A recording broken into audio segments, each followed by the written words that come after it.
Glory पिता परमेश्वर Abraham इसहाक याकूब ते साडे परमेश्वर मैं दिल ਦੀਆਂ ਗਹਿਰਾਈਆਂ ਨੂੰ ਤੁਹਾਡਾ ਧੰਨਵਾਦ ਕਰਦਾ पिता। ਅੱਜ ਤੱਕ ਸਾਨੂੰ ਜਿਉਂਦੇ ਰੱਖਿਆ, ਸਹੀ ਸਲਾਮਤ ਰੱਖਿਆ, ਜਿਉਂਦਿਆਂ ਦੀ ਧਰਤੀ ਤੇ ਰੱਖਿਆ। ਅੱਜ ਦਾ ਦਿਨ ਇੱਕ ਹੋਰ ਬਖਸ਼ ਦਿੱਤਾ पिता। ਇਸ ਸੁੰਦਰ ਸਮੇਂ ਲਈ पिता ਇੱਕ ਦਿਨ ਹੋਰ ਬਖਸ਼ਿਆ ਕਿ ਅਸੀਂ ਤੁਹਾਡੇ ਚਰਨਾਂ 'ਚ ਆਏ ਆ पिता।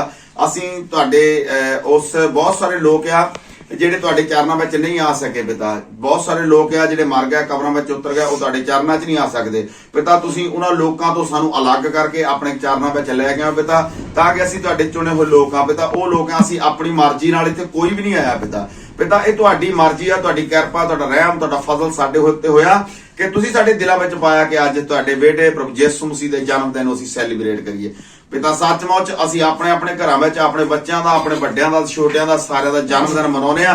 ਪਰ ਅੱਜ ਤੁਹਾਡੇ ਬੇਟੇ ਪ੍ਰਭੂ ਯਿਸੂ ਮਸੀਹ ਦੇ ਜਦੋਂ ਜਨਮ ਦਿਨ ਦੇ ਵਿੱਚ ਅਸੀਂ ਇਕੱਠੇ ਹੋਏ ਆ पिता।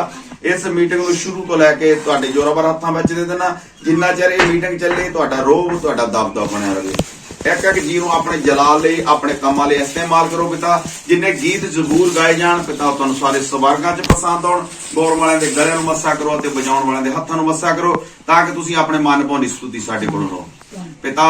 ਅੱਜ ਦਾ ਗਾਉਣਾ ਵਜਾਉਣਾ ਤੁਹਾਨੂੰ ਸਵਰਗਾਂ ਵਿੱਚ ਪਸੰਦ ਆਵੇ। ਜਿੰਨੀਆਂ ਦੁਆਵਾਂ ਪ੍ਰਾਰਥਨਾ ਕੀਤੀਆਂ ਜਾਣ ਉਹ ਵੀ ਤੁਹਾਨੂੰ ਸਵਰਗਾਂ 'ਚ ਪਸੰਦ ਆਉਣ ਔਰ ਉਹਨਾਂ ਦਾ ਉੱਤਰ ਦਿਓ पिता। ਜਿੰਨੇ ਅਸੀਂ ਬੱਚੇ, ਬੱਚੀਆਂ, ਭੈਣਾਂ, ਭਾਈ ਜਿੰਨੇ ਵੀ ਅੱਜ ਤੁਹਾਡੇ ਚਰਨਾਂ 'ਚ ਇਕੱਠੇ ਹੋਏ पिता, ਸਾਰਿਆਂ ਨੂੰ ਆਸ਼ੀਸ਼ ਤੇ ਬਰਕਤ ਦਿਓ। ਜਿੱਦਾਂ ਦੇ ਅਸੀਂ ਆਏ ਅਸੀਂ ਉਦਾਂ ਦੇ ਨਹੀਂ ਜਾਈਏ।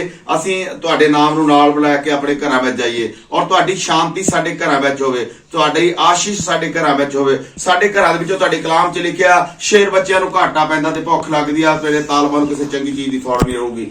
ਅੱਜ पिता ਜਦੋਂ ਅਸੀਂ ਆਪਣੇ ਘਰਾਂ 'ਚ ਜਾਈਏ ਤਾਂ ਸਾਡੇ ਕੋਲ ਉਹ ਖੁਸ਼ੀਆਂ ਹੋਣ पिता ਜੋ ਤੁਸੀਂ ਸਾਨੂੰ ਦੇਣੀਆਂ ਚਾਹੁੰਦੇ पिता। ਔਰ ਦੁਨਿਆਵੀ ਖੁਸ਼ੀਆਂ पिता ਸਾਰੀਆਂ ਅਸੀਂ ਦੁਨੀਆ ਦੀਆਂ पिता, ਤੁਸੀਂ ਆਪਣੀਆਂ ਅਨਾਦੀ ਖੁਸ਼ੀਆਂ ਦਿਓ पिता। ਹੁਣ ਜਦੋਂ ਅਸੀਂ ਮੀਟਿੰਗ ਸ਼ੁਰੂ ਹੋਈ ਆ पिता, ਸ਼ੁਰੂ ਹੋਈ ਆ पिता, ਜਦੋਂ ਖਤਮ ਹੋਵੇ ਤੁਹਾਡੇ ਆਮੀਨ ਦੇ ਵਿੱਚ ਖਤਮ ਹੋਵੇ।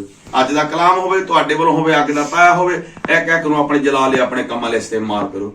ਹੁਣ ਵਾਲਾ ਸਾਰਾ ਸਮਾਂ ਤੁਹਾਡੇ ਹੱਥਾਂ ਵਿੱਚ ਦਿੰਦੇ ਪ੍ਰਾਰਥਨਾ ਤੁਹਾਡੇ ਆਪਣੇ ਬੇਟੇ ਸਾਡੇ ਮੁਕਤੀਦਾਤਾ ਪ੍ਰਭੂ ਯਿਸੂ ਮਸੀਹ ਦੇ ਨਾਮ 'ਚ ਮੰਗਦੇ ਹਾਂ।